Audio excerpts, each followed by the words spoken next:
The glittering lights of the Las Vegas Strip painted the night sky in a kaleidoscope of neon, casting an otherworldly glow over the city that never sleeps. But beyond the dazzling casinos and luxurious hotels, in the suburban sprawl of Henderson, Nevada, a dark tale of obsession, betrayal, and murder was about to unfold. The Palmers were the picture of suburban success. Gregory Palmer, 48, was a high-rolling real estate developer with a keen eye for the next big property boom. His wife, Vanessa, 45, was a former showgirl-turned-socialite, known for her lavish parties and philanthropic efforts. Their daughter, Chloe, 19, was a bright, vivacious student at UNLV, adored by all who knew her. From the outside, their Spanish-style mansion in the exclusive Seven Hills community seemed to be the epitome of the American dream. But beneath the surface, tension simmered. Gregory's long hours and frequent business trips had left Vanessa feeling neglected and unfulfilled. As Chloe blossomed into a beautiful young woman, Vanessa found herself increasingly resentful of her daughter's youth and vitality. She began to live vicariously through Chloe, inserting herself into every aspect of her daughter's life. Enter Jake Thornton, 21, a rising star on UNLV's baseball team. With his chiseled features, easy charm, and promising future in the major leagues, Jake was the kind of young man mothers dreamed their daughters would bring home. When Chloe introduced Jake to her parents at a backyard barbecue, Vanessa was immediately drawn to him. At first, Vanessa's interest in Jake seemed motherly. She would ask about his games, offer to help with his studies, and always made sure he felt welcome in their home. But as the weeks passed, her attention became more focused, her touches lingering a bit too long, her gaze following him a bit too intently. Chloe, caught up in the excitement of her first serious relationship, was initially oblivious to her mother's growing obsession. Jake, however, began to feel increasingly uncomfortable around Vanessa. He tried to brush off her attention as maternal concern, but he couldn't shake the feeling that something was off. The situation came to a head one sweltering afternoon in July.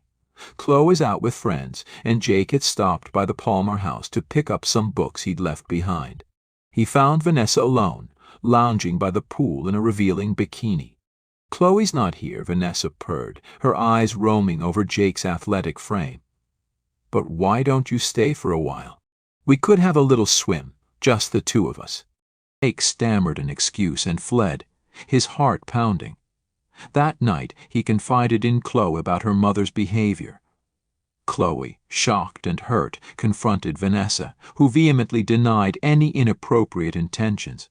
"You're imagining things, sweetie," Vanessa said, her voice dripping with saccharine concern. "I think of Jake like a son. Maybe you're just feeling a little insecure?" The confrontation drove a wedge between mother and daughter. Chloe began to notice things she'd overlooked before. The way her mother's eyes followed Jake, the excuses Vanessa made to be around him, the subtle digs at Chloe's appearance and intelligence when Jake was present. As summer turned to fall, the Palmer household became a battleground of silent tensions and unspoken accusations. Gregory, absorbed in a major development deal, remained oblivious to the drama unfolding under his own roof. Jake, uncomfortable with the situation, began to pull away from Chloe. He made excuses to avoid family gatherings and suggested they spend more time out of the house.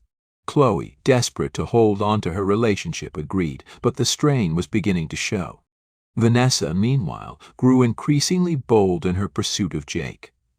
She began showing up at his baseball practices, ostensibly to support the team. She volunteered to help with fundraisers, always managing to position herself close to Jake. She even enrolled in the same yoga class he attended, much to Jake's dismay. As Halloween approached, the Palmers threw their annual costume party, a lavish affair that was the talk of Henderson society. The mansion was transformed into a haunted palace, with elaborate decorations and a guest list that read like a who's who of Las Vegas elite. Chloe and Jake arrived together, dressed as Romeo and Juliet.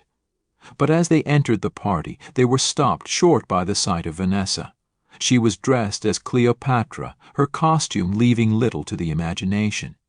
Her eyes locked onto Jake, a predatory smile playing on her lips. Throughout the night, Vanessa maneuvered to get Jake alone, cornering him in quiet hallways and on secluded balconies.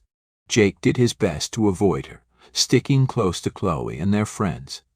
But as the party wore on and the alcohol flowed freely, Vanessa's behavior became more erratic. In a moment when Chloe was distracted by other guests, Vanessa pulled Jake into her private study. Before he could protest, she pressed herself against him, her lips seeking his. Jake pushed her away, horrified. "Mrs. Palmer, stop. This isn't right," he gasped. "Don't pretend you haven't felt it too," Vanessa hissed, her eyes wild. "The connection between us. We could be so good together, Jake. What does Chloe have that I don't?" Just then, the study door flew open. Chloe stood there, her face a mask of shock and betrayal.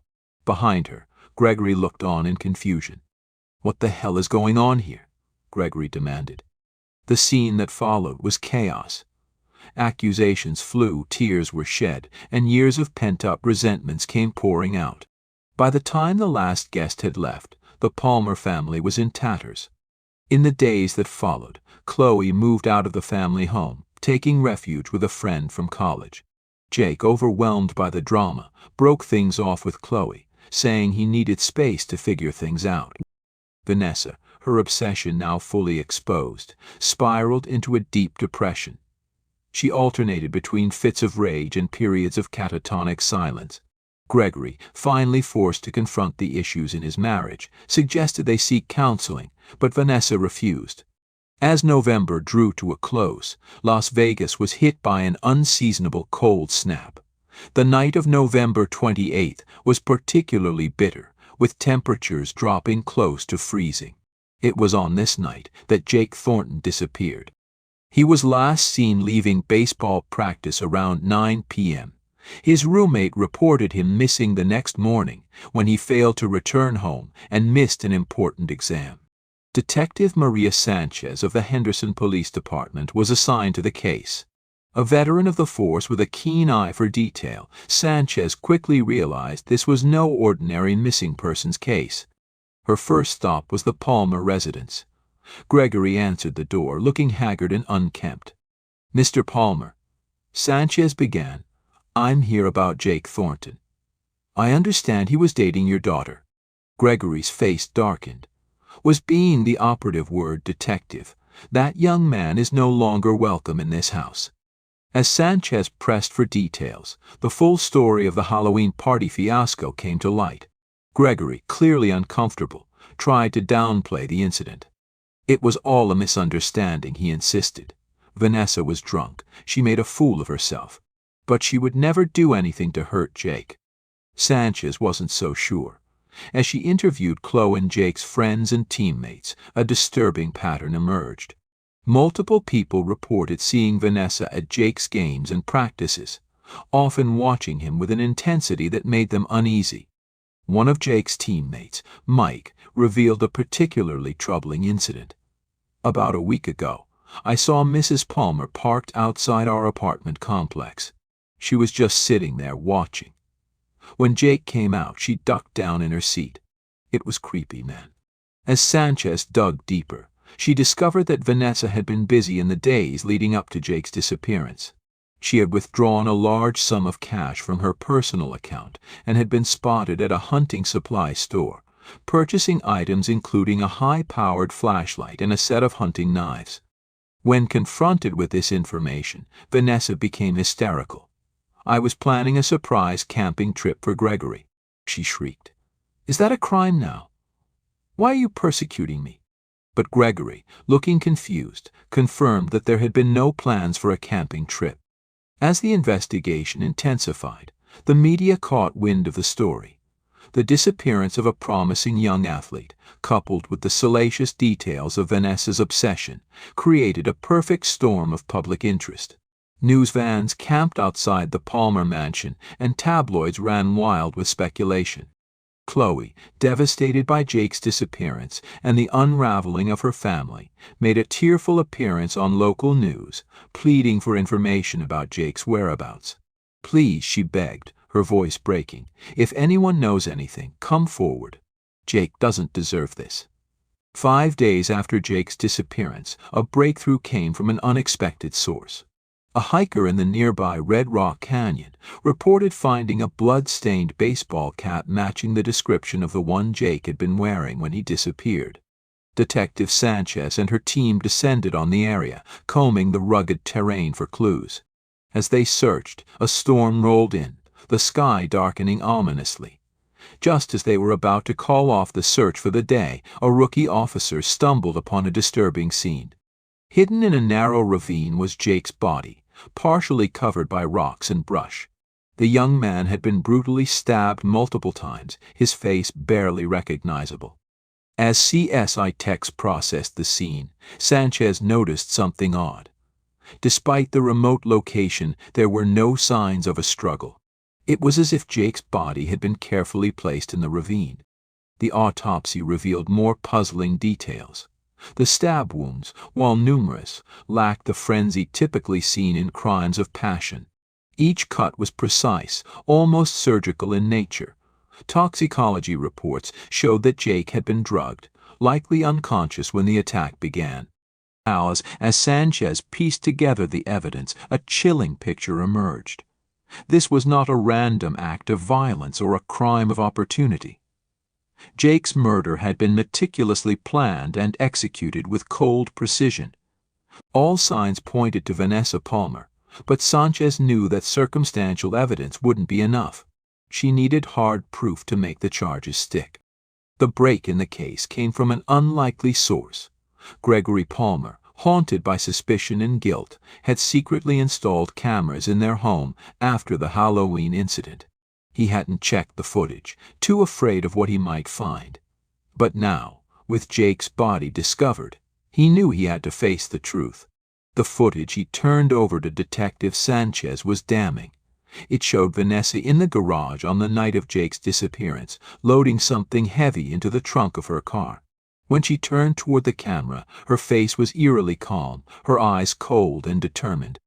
Armed with this new evidence, Sanchez obtained a warrant to search the Palmer residence and vehicles. In Vanessa's car, they found traces of Jake's blood and fibers matching the clothes he was wearing when he disappeared. But the most damning evidence was found hidden in Vanessa's private study. Behind a false panel in her desk, detectives discovered a shrine-like collection of photos of Jake, candid shots taken without his knowledge, some dating back months before he and Chloe had even started dating.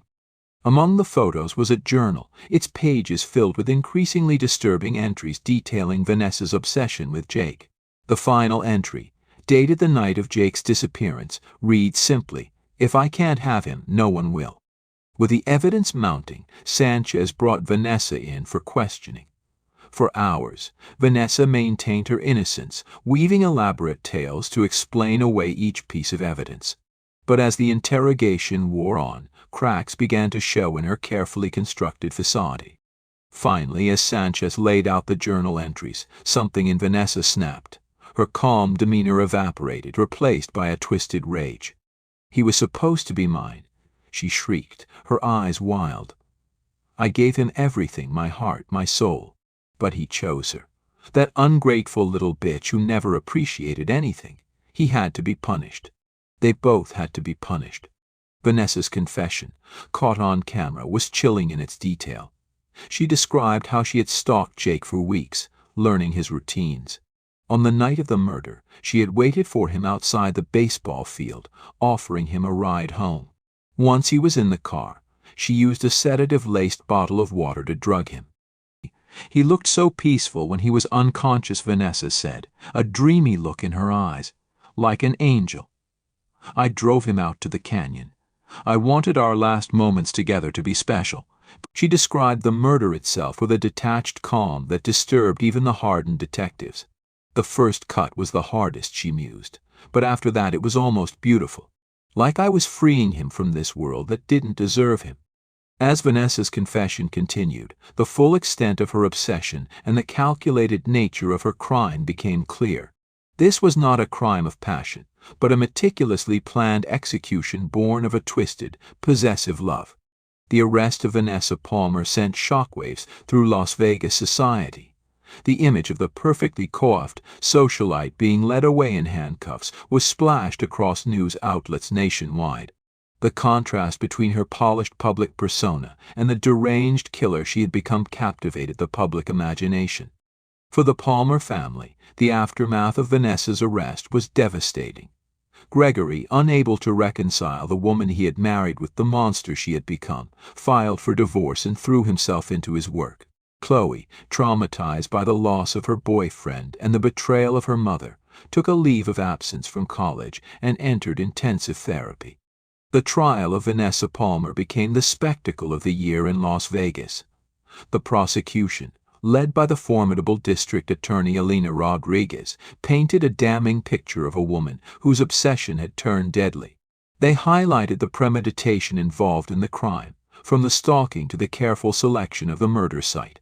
Vanessa's defense team, led by high-profile attorney Marcus Blackwell, attempted to argue that she had been in the throes of a mental breakdown, not fully responsible for her actions. They brought in psychiatrists who testified about the effects of prolonged emotional neglect and the potential for a midlife crisis to trigger erratic behavior. But the evidence was overwhelming. The jury was shown the chilling home video footage, the disturbing shrine found in Vanessa's study, and excerpts from her journal that detailed her growing obsession with Jake. Perhaps most damaging was the audio of Vanessa's confession, her calm description of the murder sending visible shudders through the courtroom. Chloe's testimony was a pivotal moment in the trial. Taking the stand, she spoke of the mother she had once adored and the gradual changes she had noticed. Her voice shook as she recounted the Halloween party and the aftermath. "I always thought my mom was my best friend," Chloe said, tears streaming down her face. "But she took everything from me, my boyfriend, my trust, my sense of safety. How could she do this? How could she hurt Jake like that?" As the trial progressed, a clearer picture emerged of the events leading up to Jake's murder. Friends and acquaintances testified about Vanessa's increasingly erratic behavior in the months before the crime. A former housekeeper spoke of finding Vanessa crying in Jake's jersey, which she had stolen from Chloe's room. Jake's coach testified about Vanessa's constant presence at practices and games, often positioning herself to be as close to Jake as possible. "At first I thought she was just being supportive of her daughter's boyfriend," he said.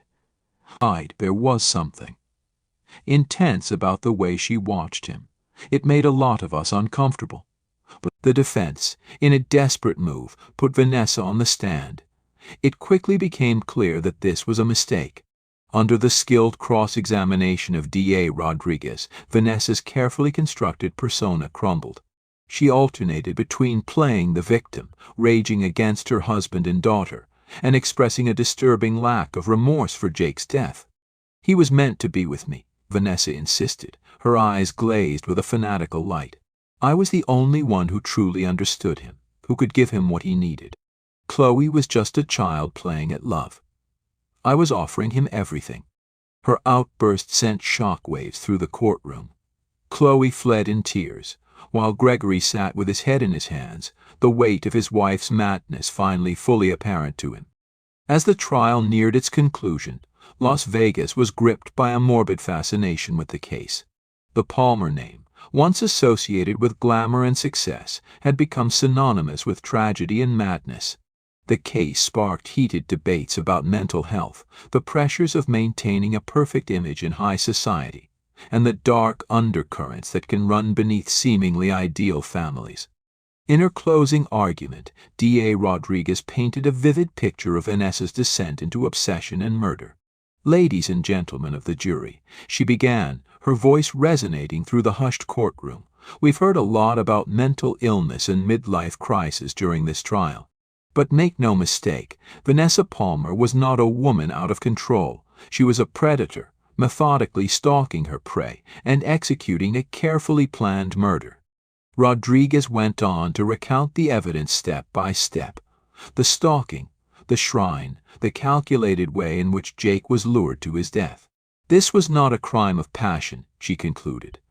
This was a cold-blooded execution carried out by a woman who decided that if she couldn't have Jake Thornton, no one could. Don't let her hide behind excuses. Hold her accountable for the life she so callously extinguished.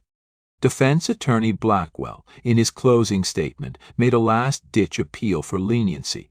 "My client is a sick woman," he argued. A woman failed by her husband, by society's pressures, by a mental health system that didn't recognize her cries for help. Yes, she committed a terrible act, but is warehousing her in prison for the rest of her life really justice? Or is it just another failure of our system? As the jury retired to deliberate, Las Vegas held its collective breath.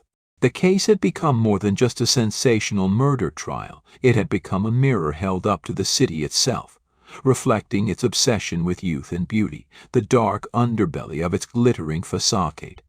After 3 days of deliberation, the jury returned with their verdict. As the foreman stood, the courtroom was so silent you could hear a pin drop. On the charge of first-degree murder, we find the defendant, Vanessa Palmer, guilty. A collective gasp rippled through the courtroom. Vanessa, who had maintained a mask of calm throughout most of the trial, suddenly crumpled, her anguished wails echoing off the walls. Gregory and Chloe, sitting stoically in the front row, showed no reaction, as if the woman being led away in handcuffs was a stranger to them. Judge Maria Hernandez, known for her no-nonsense approach, prepared to deliver the sentence. She fixed Vanessa with a stern gaze. "Mrs. Palmer, you have been convicted of a most heinous crime. You took the life of a young man with his whole future ahead of him, betrayed your daughter in the most fundamental way possible, and shattered countless lives in the process. While the court acknowledges your mental health struggles, the premeditated nature of your crime and your lack of genuine remorse leave me no choice but to impose the maximum sentence." The judge paused, her gaze sweeping the courtroom before settling back on Vanessa. "I hereby sentence you to life in prison without the possibility of parole. Additionally, you will be required to undergo intensive psychiatric treatment for the duration of your incarceration." As Vanessa was led away, her eyes met Chloe's one last time. In that moment, the last vestige of the mother-daughter bond they had once shared crumbled to dust. In the days and weeks that followed, Las Vegas struggled to come to terms with the tragedy that had unfolded in its midst. The Palmer mansion, once the site of lavish parties and a symbol of success, stood empty and forlorn, a silent reminder of the lives shattered by one woman's obsession.